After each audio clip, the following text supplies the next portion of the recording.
Mayong hapon, gikan sa Solar News Channel Manila. Ako si Menchu Antigua Makapagal.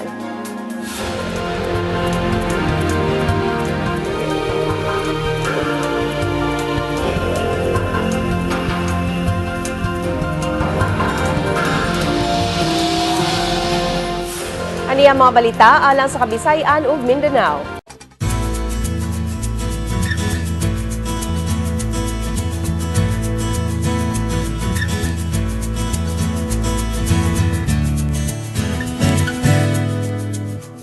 Sa Pagadian City namutos ang mga sundalo og gift packs nga puno sa mga school supplies alang sa mga kabataan kinsa biktima sa Zamboanga City Siege ug sa bagyong Yolanda. Si Jong Kajon sa detalye. Jong?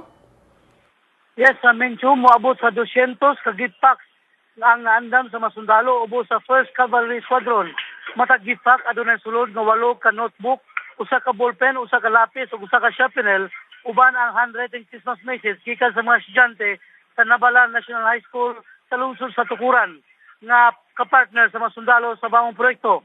Matupad ni Cavalry Squadron Commander Commanding Officer Lieutenant Colonel Antonio John Di Vinagracia, inay nga mopagayon og Christmas party, ilang nahukman nga mopalit og school supplies aron ihatag ngadto sa mga kabataan nga biktima sa bagyong Yolanda o sa Kabisayan sa mga bata nga biktima usab sa kagubot sa Zamboanga City.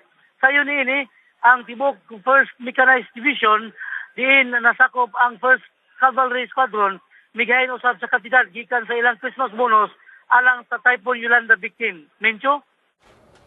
Daghang salamat, Jong Kajon reporting gikan Pagadian City.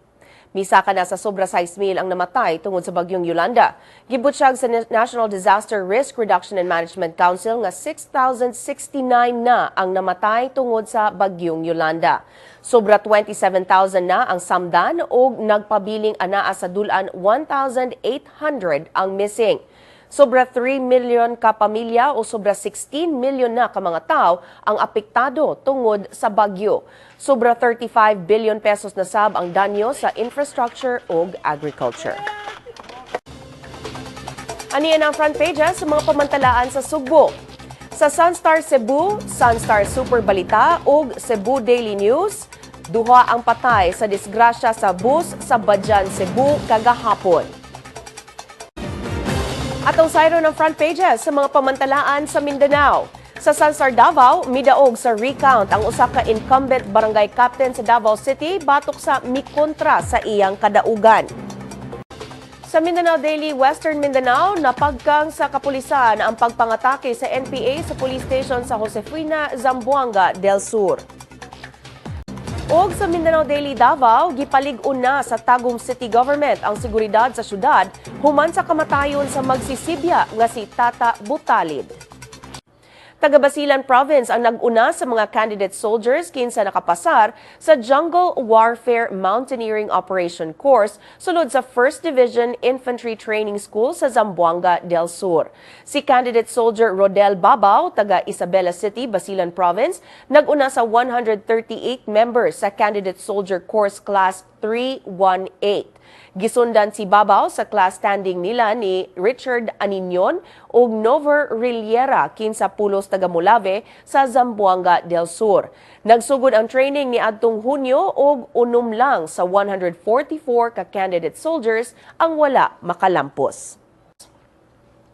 Kung buot ninyo matanaw pag-usabang episode karon sa Solar News Cebuano, i-like ang among Facebook page, Solar News Cebuano. Bisitahi sab ang among website, www.solarnews.ph. O galang sa inyong mga sugyot ug komentaryo, mahimo sab ninyo kining i-email sa solarnewscebuano@solartv.ph. Ug mao kadto ang Solar News Cebuano hangtod ug mapuhon, ako si Menchu Antigua Makapagal. Daghang salamat ug pag-amping Kabisayan ug Mindanao.